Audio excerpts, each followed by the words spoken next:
Tea.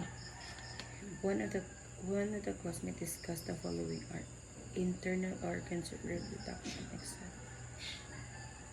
Yes.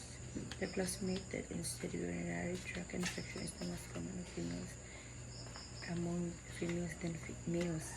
This is good for Mars because ordinary of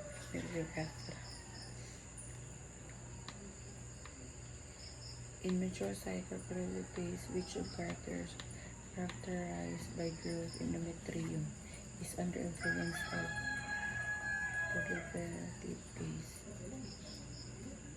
Endometritis. Estrogen. So not proliferative phase. Postpartum was 30 hours and ruptured membrane 12 hours.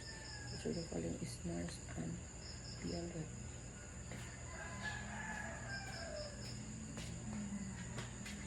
Titis, yes.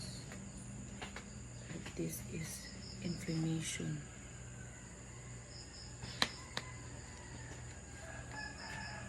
While the client is inactively with twins and the cervix is 5 cm dilates, the nurse observed unobserved contractions occurring at the rate of 7 to 8 minutes in a 30-minute period. Which will follow appropriate action? Note the fetal. Notify the physician. Conman. Curing the rate. Yes.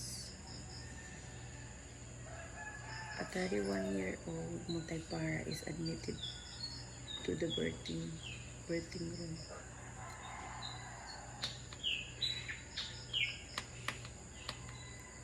After internal initial examination,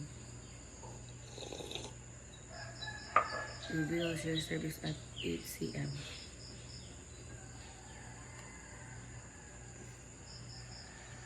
Transition.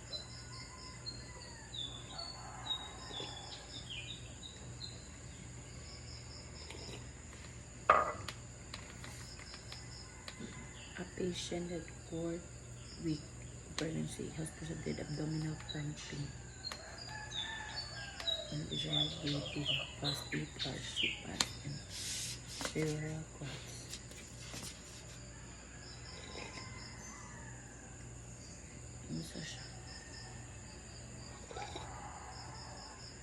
Several clots now. What's your primary?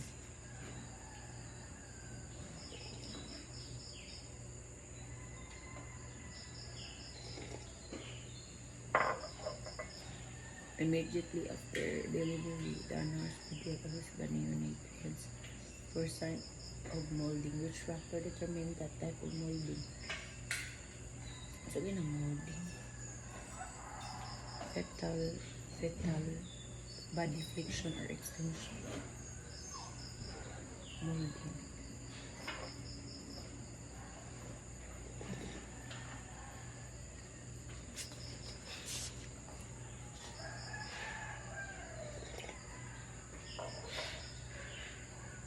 Fetal molding. Kung sa ginang molding ti? Hamali mo highlighter ko na. Ako cellphone. Kung tandog. Nabidyo ko.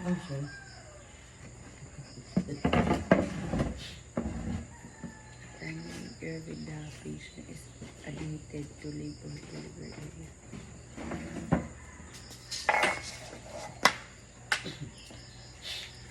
Assessment reveals that she is in early part of first stage of labor. Her pain like by most intense. Pag intense gani, grabe.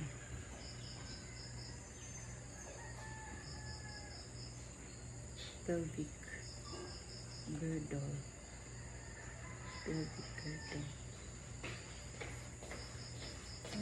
Tingnan. Bye.